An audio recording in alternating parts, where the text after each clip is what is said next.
And welcome to Mixed Media Live. We're excited to be here this week. We weren't here last week because of a bunch of conspiring factors, but we're excited, we're rejuvenated to talk about three great topics this week.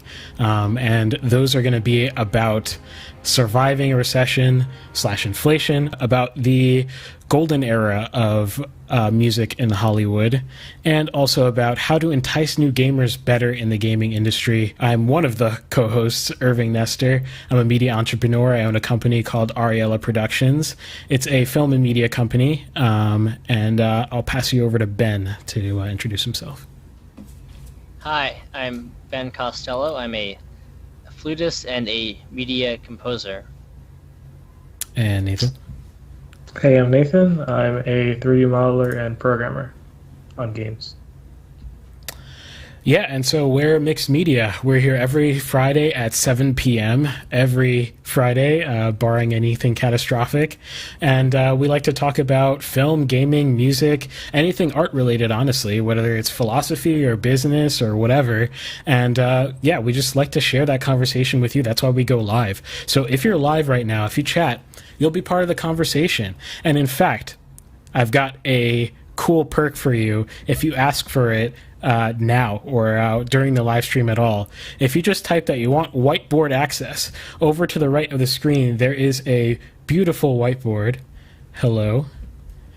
That you can draw on too during the stream if you want to have fun with us, as long as you're responsible, of course. If you chat in the chat right now that you would like whiteboard privileges, Nathan's monitoring chat and he'll give those privileges to you. A few housekeeping items before we begin. On the screen also is a link or a URL that will take you to all of our links. So if you want to listen to this in podcast form later, if you want to find other platforms that we're on, like our Instagram, whatever, it's ariella.co/mixedmedia, ariella.co/mixedmedia, and all of our links are on there. This week on YouTube in particular, our publishing schedule might be a little bit weird. We're trying out splitting out our segments into 3. So instead of posting on Sunday, all of them at once, it'll probably be something like the first one on Saturday, the next one on Monday, and the last one on Thursday, something like that. But if you want access to everything all at once, right after we finish streaming, you got to go to mixedmedia.locals.com, and for free, I post the link to the raw live stream where you can check out the unedited version of this podcast if you want to see the chat roll live or anything like that. Or if you want to see any gaffes that I cut out, you can go to mixedmedia.locals.com and the raw stream will be available there. Yeah, I think that's it. Besides that, how have your guys' weeks been? I'd say it's been a pretty nice week. I'm here on the East Coast, so a lot of the cicadas are coming out. Luckily, it's not too loud at the moment. Otherwise, you probably would hear them. If you give it maybe next week, will be a buzz of cicadas when I try talking. Ew, that's nasty. Nathan, didn't you have like a job interview this week or something? I had like a billion, yeah. Oh, a billion. I had one yesterday. Well, I had one today. Sorry, yeah, I had one today. I had one earlier today. I had like one 2 days ago. Another one like last week, I think, or this week. I don't know. There's a lot. There's a lot. I applied to a lot of internships and one job. I didn't expect to receive an interview from all of them. So yeah, I'm dealing with that. Almost done though. I have one more interview next week, and I have to do some. They're all programming jobs, so I have to do some coding tests by next week, and then I'm good. How'd they go? Like, you feel good about any of them? Yeah, so like the one they did today, he was like, "Oh yeah, you fit the company culture well," and we don't. So they're based in Kentucky, right? We normally don't take remote. I'd be doing remote, obviously, considering I'm not about to fly to Kentucky every day, you know. So, yeah, he said we don't usually allow remote internships, but we think that you fit the company culture very well. I was like, oh, Does that mean That's I'm really in? I good. didn't ask him if that means I'm in, but like he was like, just do this coding test thing. You said you don't even have to if you want it, if you don't want to. So I'm like, I'll Ooh, do it anyways, right? So I did it. Oh, didn't do it yet, but I accepted, and yeah, I'll do that, and hopefully I'll make it there. So yeah, so far I'm at I think I might be going for 100% acceptance rate. That'd be nice. yeah, no, that's pretty cool. That sounds really good. Yeah, and Mhm. Ben, aren't you going? When do you move to LA? I'm gonna move out at the beginning of August. Oh wow, okay, yeah. How do you feel about it? Um, I'm, kind of nervous. Big, big jump from the East Coast, where I've been my whole life, to the West Coast, but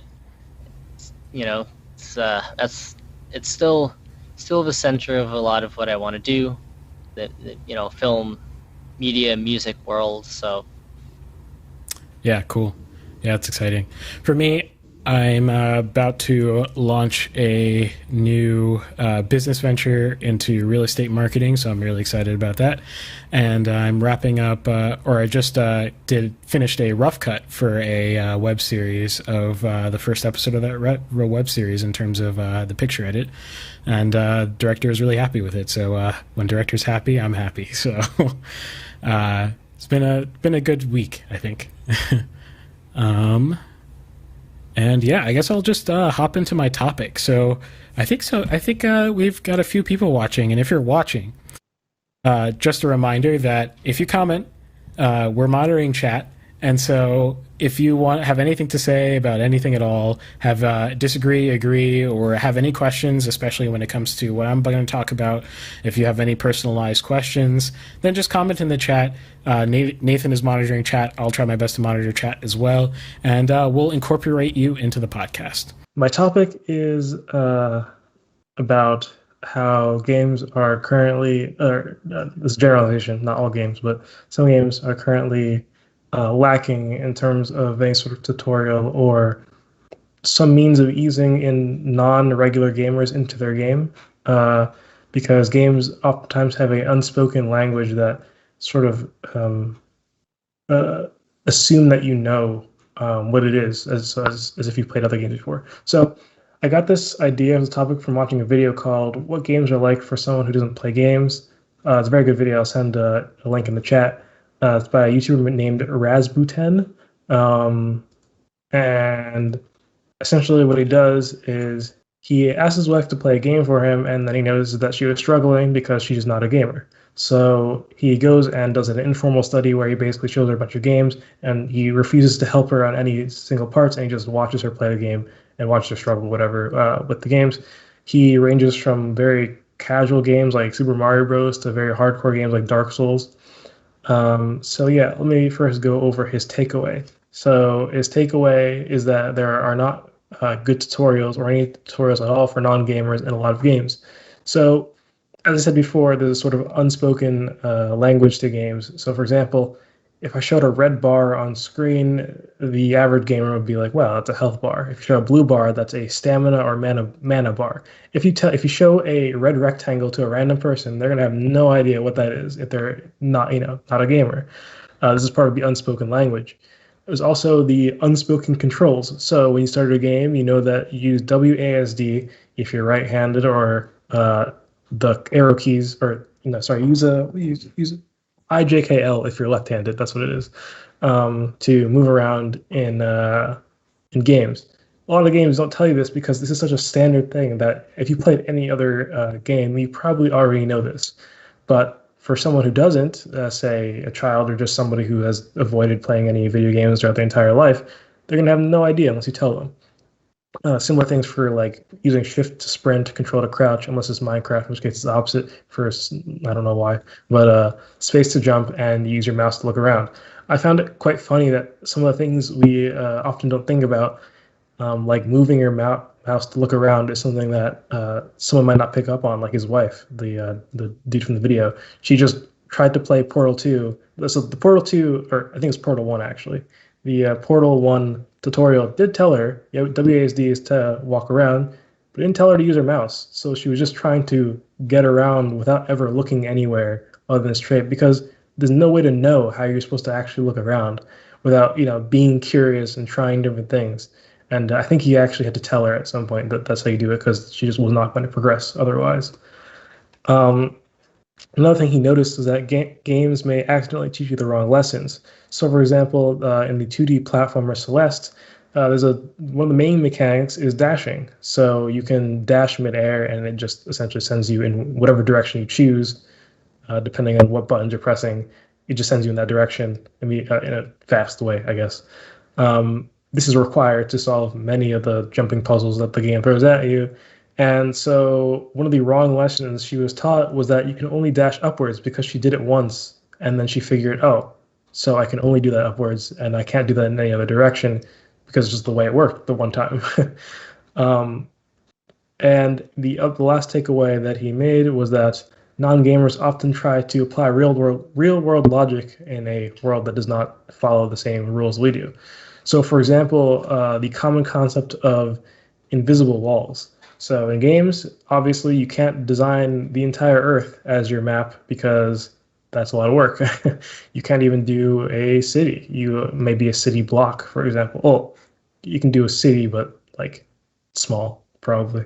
You're not going to be able to do the interiors of every building. That's not going to be possible, just due to the time it would take and the cost of that is just impractical. So invisible walls are essentially just walls that sometimes are invisible, like you can't get past them. They're just bound you into whatever world you're in, and they don't let you leave, so that you can't, there's not enough world to explore. Or sometimes they put physical objects in your way. This is very hard, however, because think about like where you are currently. What physical object stops you from walking anywhere? Nothing. You can walk anywhere you want to, for the most part. Level designers have to figure out how the heck they're supposed to stop players from leaving the play area, and non-gamers are not going to be used to such a thing. The second sort of part of this applying real-world logic thing is that there's a lack of solution in video games relative to the real world. So in the video, his example was a part in the game. I'm forgetting the game. Doom. Yeah, sorry. There's a part in the game where you have to destroy something, right?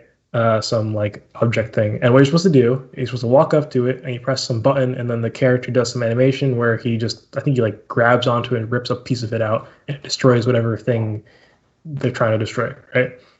What she does is the game does not tell her that she has to do that.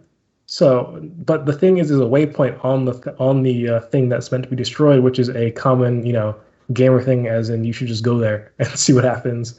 And you can probably figure out the rest. What she does is she picks up an explosive barrel from around the map, puts it next to the thing she's supposed to destroy, and shoots it, because that would make sense in real life as to how to destroy something. But that's not the case, in games.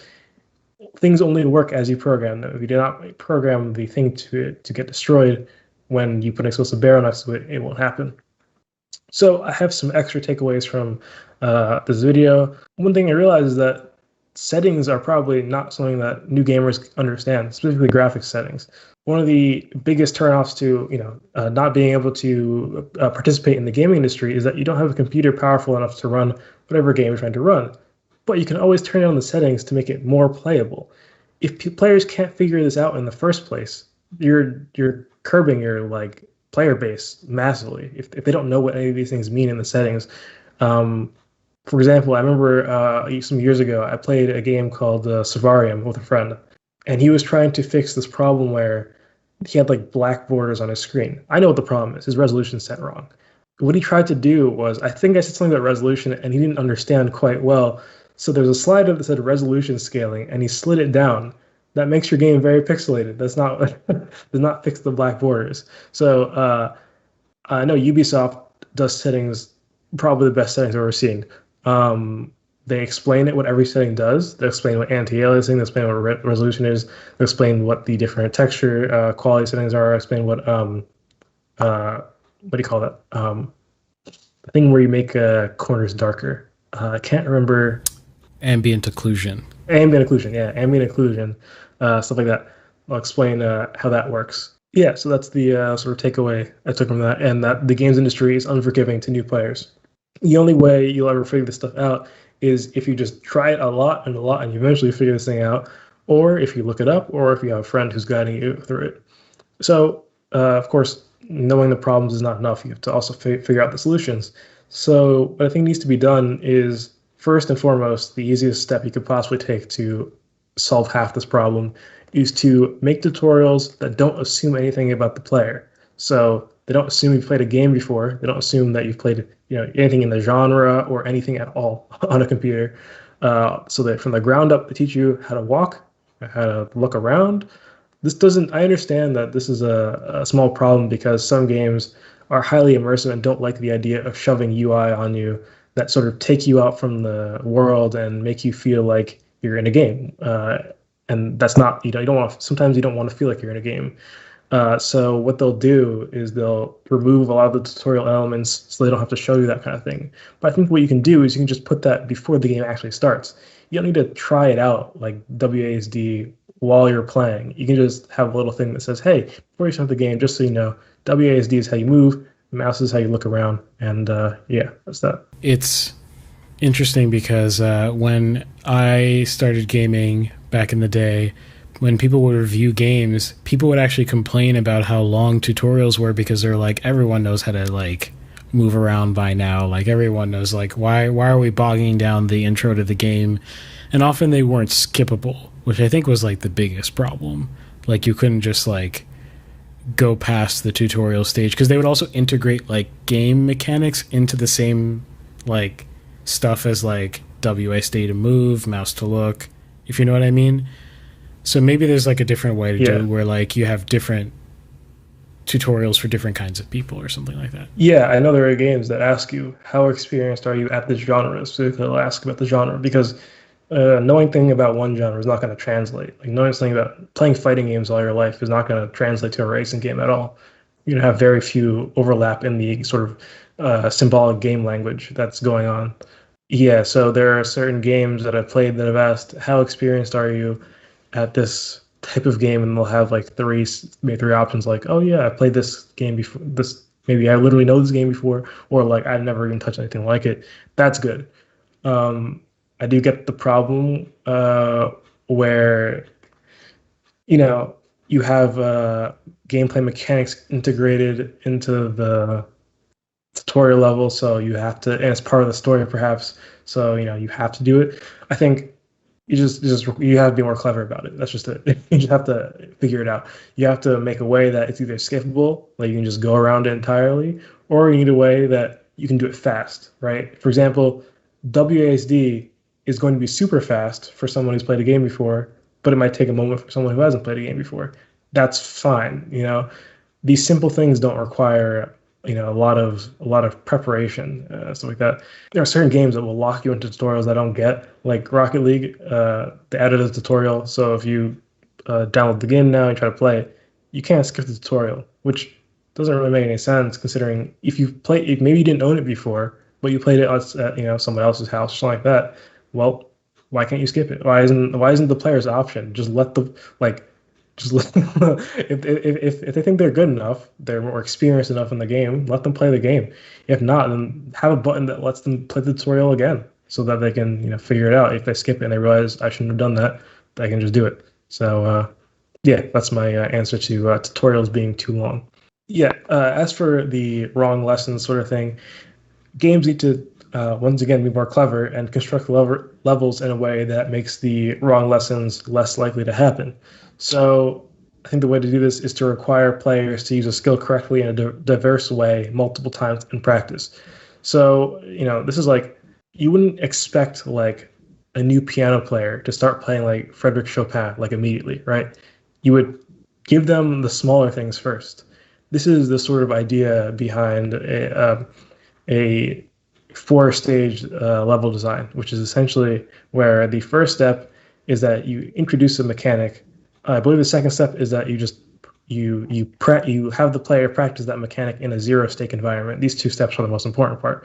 So, for example, in a scenario, let's talk about my own game that I'm making called, the working title, Project Telekinesis, right? There's a wall running mechanic to the game. if you know you don't know how this might work. If you never played a game like Mirror's Edge, for example, if you have, you understand how it works. It works the exact same way as in my game. If you don't, then we have this sort of practice thing. So you're given walls to run along, right, to get to the next section that are one easy, so that people who get it can just blast through it, and also means that if you're new to it, you're not having a hard time. And two, there's no risk. So there's no risk of like getting reset to the beginning of the level or something like that. You can't die or whatever thing that would happen if you fail to wall run. You simply have to redo that one wall running section again. And then later, once they practice, you can sort of take in the stakes. You can raise the stakes so that maybe you do get reset at the beginning of the level in such a scenario. But yeah, you need to ease them into it. You can't just throw them in like that. To be clear, I don't think it was Celeste's fault that the YouTuber's wife believed that she could only dash in one direction per se. I think that's a pretty unreasonable conclusion to come to myself. Even as even if you didn't play games, I'm not really sure why that happened, but yeah, I figured that that's not a problem with the majority of people. Yeah, next thing I think is that games should make sure they're advertising to the right audience.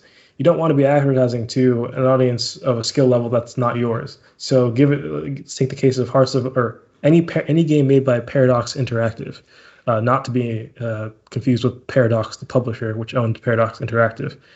Paradox, the publisher, has very simple games, but Paradox Interactive makes very complex grand strategy games, such as Hearts of Iron 4, or Hearts of Iron.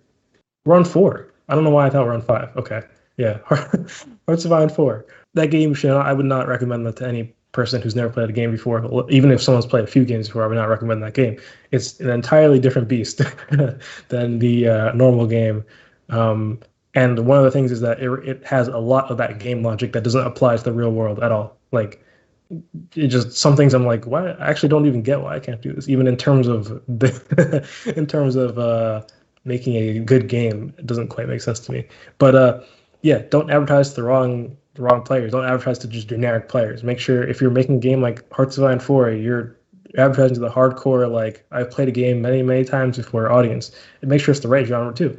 You don't want to be pulling in people who play racing games for Hearts of Iron. But you can be playing Hearts of Iron for racing games for centuries, and you'll not understand how Hearts of Iron works exactly. So yeah, but I think there is some work to be done in strengthening game logic. So I think more work can be done to make invisible walls more realistic. I understand that it's hard, but there are even some games where I'm like, you could have just put some barrier. Like, it would have made sense in this world. You didn't have to be literally invisible. That wasn't required. You have some puzzle that needs to be solved. Do not imply any other solutions than the one that's already available. So, given the case of the Doom example, with the explosive barrel, don't place an explosive barrel near the thing. Don't allow for any other option than the one you want, and make it clear what you want. So one of the problems with the waypoint that was on the thing you destroy, it's not clear that it's a waypoint. It doesn't say go here. It's just an icon that usually a diamond means you go there in gamer language. That's understood. But if you don't tell that to a new gamer, they're not going to have any way of knowing. So yeah, I understand that the thing you were trying to destroy is in the same level where enemies spawned, and so you had the explosive barrel to potentially use in that fight. But once again, I think it comes down to being more clever about how you design levels. Make it impossible to get that explosive barrel to where that thing that needs to be destroyed is. You can put maybe you have the thing you destroy raised up a level, for example, so you can still see it from the combat area, but nothing from the combat area can actually get there besides maybe you because of the ladder or something like that. You can't take the barrel up the ladder because maybe, obviously it's hard. You can't. Yeah, you get it. Yeah.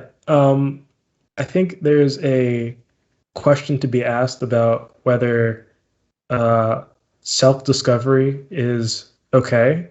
For example, if I don't explain what that red rectangle means, and if I don't explain that's a health bar, is it okay to just let the player just figure it out? They go through the level and, oh, I got hit, and maybe you don't notice it the first time, but on your fourth time getting hit by something, you notice that the red bar goes down a little bit, and then maybe on your third time dying, you realize that when that red bar goes to is diminished entirely, you died, right? Um, I think it depends. I think it depends on what kind of game you want, what kind of tone you want to set. So one thing that I find a almost a hard problem to solve in the gaming world that I feel like no one's trying to solve is the fact that when you die in a game, it ejects you from the game's world. Take Tomb Raider, for example.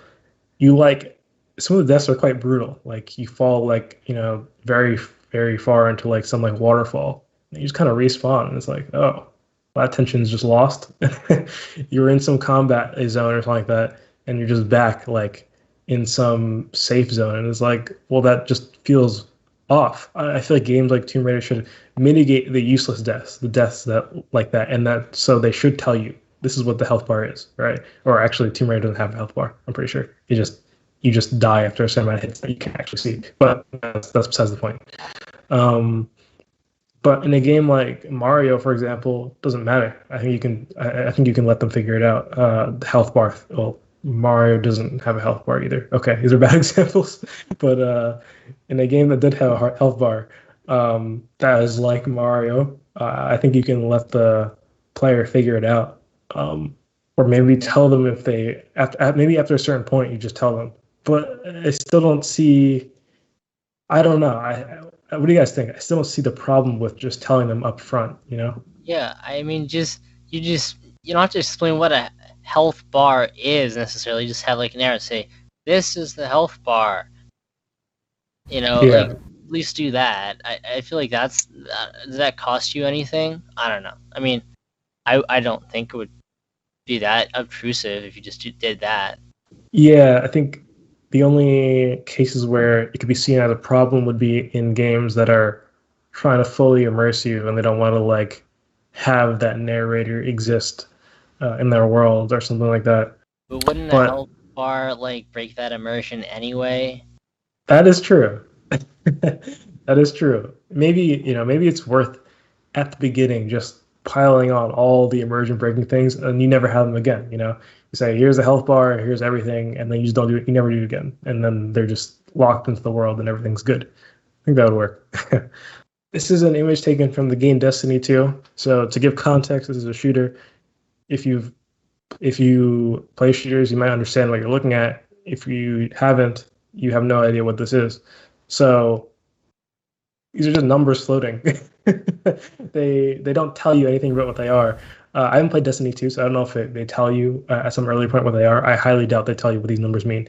All the number means is that there once was an enemy where those numbers were, and the player shot the enemies, and they did that amount of damage to the enemy. That's all it means. I can know this looking at this like rectangle. What'd you say? So as someone who like, I'm your target audience right now. Okay, I don't play video games. I played like Pokemon on DS or something, or Game Boy, 15 years ago or something like that. I know nothing about video games.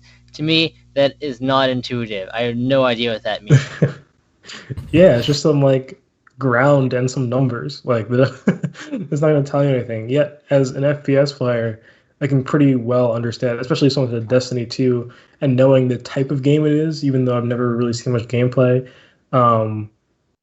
And the subgenre it fits within the looter shooter subgenre within the shooter genre, I would understand that this is typical for the type of game it is, and just normal. But yeah, no other way of signifying that.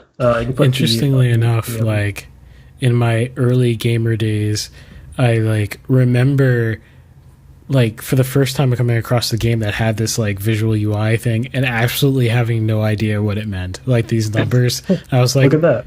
Yeah, and the thing is, some shooters like this have like more complex mechanics where like sometimes the number's red, sometimes it's yellow, sometimes it's blue, sometimes it's white, and you're like, okay, I get that it's damage now. What the heck does red like? It's like, oh, I guess if you've been playing these games for a while, you understand that if it's some special color, it's probably some sort of special damage that you've done to it, or like red is like critical hit or something like that, or like orange is fire they're on fire or something like that. And like that took me a while actually to figure out. Wow, two personal accounts of this not working. You can put the any other image except the one image I said before not to put. Okay, here we have the center of someone's screen. You have two UI elements that are present. You have the crosshair, which is the 4 lines, and you have a waypoint, which is the diamond shape. Diamond shape is universally known as a waypoint, but no one's gonna know that outside of playing a game. This is probably one of the most like distinct things. Like it's like for me, it's like I don't have to think about it, like what it is. Like it's just a waypoint. Like it's just so natural for me to think it's just a waypoint and think nothing much of it. If I look at that, I have no idea what that means. Yeah, it just looks like a square, right? But yeah. And then as for the crosshair, I think the general person figures out it's the center of your screen, obviously, and so it helps you aim. The thing that's important, though, is that the size of the crosshair determines your accuracy generally. Not all games follow this logic, which is odd, but most games that are shooters will follow the logic that the bigger the crosshair, like circle within it, the greater the accuracy. It doesn't help that the crosshairs aren't a circle, so they don't actually represent, like, they're not intuitive as to, like, what they represent at all. They're just lines. I assume it's for simplicity, although I don't know. I feel like a circle wouldn't be too bad. But what I do know is that if there's a circle there, do you have any sort of associations to make with circles, Irving? If there's a circle instead of the 4 lines? Shotguns. Yeah, shotgun. If it was a circle, they're holding a shotgun. Why? I don't know. That's actually really weird that my mind immediately was like, oh, circle is shotgun, because in all I guess in that many games, circle crosshair means shotgun. Yeah, no other weapon type has a distinction except a shotgun, which is always a circle for some unknown reason, and that's sort of testament to the fact that there is an unspoken gamer language that's never taught, but just I guess learned as you play a lot of games. And then the last screenshot. Yes. 1 second. Okay. Yeah. So that is also from Destiny 2, as the rest. And this is one. I already know the location on the screen this is in, because in 90% of the games, this sort of UI would be on the bottom left. That's not relevant. I just think that's interesting that I know where it's located. So yeah, I don't know much about Destiny 2 other than its genre and its subgenre. I don't know the intricacies of the gameplay. I really haven't seen much at all. I just went to a video, scrolled through randomly, and took a screenshot and took pieces off of it. So, but yeah, I can determine everything on this, what's here. So the green bar is a health bar. I'm almost sure of it. The white bit means that the person has taken damage in the recent future, and that represents how much damage they've taken recently. At least, in this case, the bar isn't even red, and I knew what it was. Just because it's the white part really gives away that that's usually a signature that health has been lost recently. Obviously, you can see the weapon that they're using. The 18 represents the amount of bullets currently in their magazine. The 673 represents how many bullets they have in total. And one thing that you assume as part of gamer logic is that when you reload, a full magazine will not be spent. However, that is, of course, real game logic, or real world logic, meant to say. And so one might assume that when you reload, you lose, let's say the max capacity of this weapon was 21 bullets, right? And you reloaded, you would assume that you would lose 18, but in games, you only lose 3. So yeah, and then the 3, there's a gun below, smaller gun below the big gun, which is just the secondary weapon that I know if you're mouse and keyboard, you can either scroll to get to the other weapon, or you can press 1 or 2. If you're on a controller, it's left bumper or right bumper. Once again, things that I don't need to be told to figure out, that might not be present in a tutorial that no one else would be able to figure out. The 3 icons are most likely some abilities, one of which is on cooldown or can't be used because you need some consumable to use it. And then I can only assume the thing all the way on the left, this is the thing I'm most unsure of, is some sort of ultimate ability, as it's looks like an ability icon, but just bigger. And yeah, just a bunch of elements that should be explained, but I bet a lot of these were not explained ever. I bet the ability ones were explained, but those are the ones I can imagine being explained, because those are, I guess, more foreign, I guess. Like I'm not entirely sure if that's an ultimate ability thing. Um, but yeah, I'm almost certain that the health bar wasn't explained, the gun ammo counter wasn't explained, the crosshair was not explained. I know that for a fact. Crosshairs are never explained. um, the waypoint might have been explained. That's possible. Um, but else, and the numbers were not explained that were floating on the screen. So yeah, that's pretty much the end of my topic. And to say you've convinced me as a person who doesn't know anything about video games that if I ever wanted to get into video games, I would have no idea what I'm doing. It depends on the game, definitely. Some games do it better than others. I think Ubisoft does a great job usually, but like some games definitely don't really make it. They just forget that's an audience. That new gamers is an audience. They only see like the old gamers because probably that's where most of the revenue is coming from, and it makes sense to a certain degree that those are the people they're interacting with during the development process, the people who played their other games and stuff like that. And they themselves are gamers, and it's just something I didn't think about either. As a game developer, like it's been maybe like a decade since I ever had to think about what these things mean. Now I just know, and I would I definitely make a similar mistake had I not found this video, because it's not something you think about like that other people don't know what these mean. So yeah, it's definitely understandable as to why this happens. You're never going to grow your audience either if you have such a steep learning curve, not say learning curve, but like entry point. Yeah, I wrote in my notes that like it's legitimately just choking the population of people you have to play with, essentially. Like people, obviously the gaming industry is growing, but I think that in large part happens because you have someone who's showing you how to play the game. Sometimes it happens just because you're resilient and you just keep trying, and you may not understand it, but you're having fun anyways. So you keep playing it, eventually you understand it. But that requires that you pick the right game, because as I said before, a game like Hearts of Iron 4, if you play that and you're new to games, you're not understanding. It's not even like it's not a chance you're gonna understand what's going on, and then you might be turned off from games forever. It's interesting because Fortnite broke through that, even though I don't know that Fortnite actually teaches you anything at all. And that is like probably exclusively because of celebrities who are gamers, like were more public about them like playing the game, and then then the fans wanted to push through the learning curve to learn how to play Fortnite just because their favorite celebrity was playing Fortnite, and it became such like a big deal that people were willing to keep trying at playing a game for the first time that was not babying you. I don't even know that Fortnite has tutorials outside of like building. Not sure actually. I don't think it has like shooter mechanic, at least when I played it. Yeah. Yeah. And also it's also probably like a snowballing effect where as it becomes more popular, your friends now play and they can teach you too. Ah, that's true. That's true. Yeah.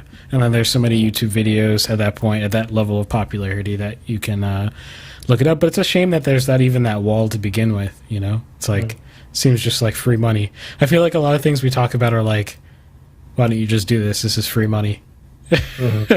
Yeah. From our respective industries. Yeah. This one I feel like is probably the most understandable topic I've talked about, because it's like, I don't know. I feel like it's just like so like I don't know. Like you just forget that was ever. You forget that there's ever a time where you didn't know these things because you've just been doing it for so long. It becomes normal, and you only talk to people. If you're doing game dev, you only talk to people who are also doing game dev or are also gamers. So you never come into a situation where someone's like, "Well, what does that mean?" Yeah, that's it for me. Mm-hmm.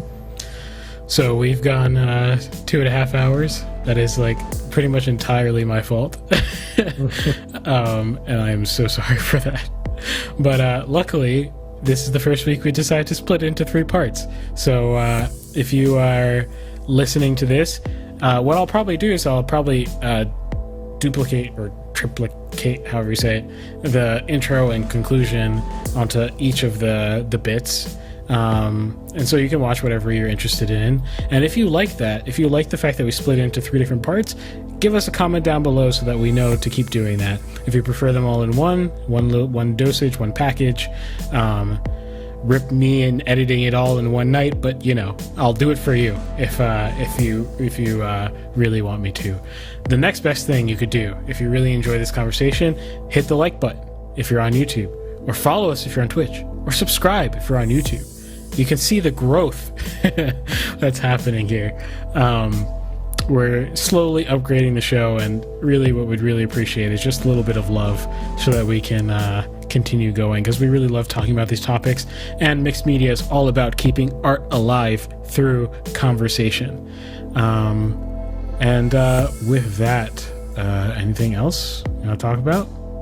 I guess if we wanted to sum up the lessons we learned here today is learn your finance, respect the past, and you know, don't forget, don't leave your audience behind. You know, welcome new people in. All right, so with that, have a great week for all of our listeners.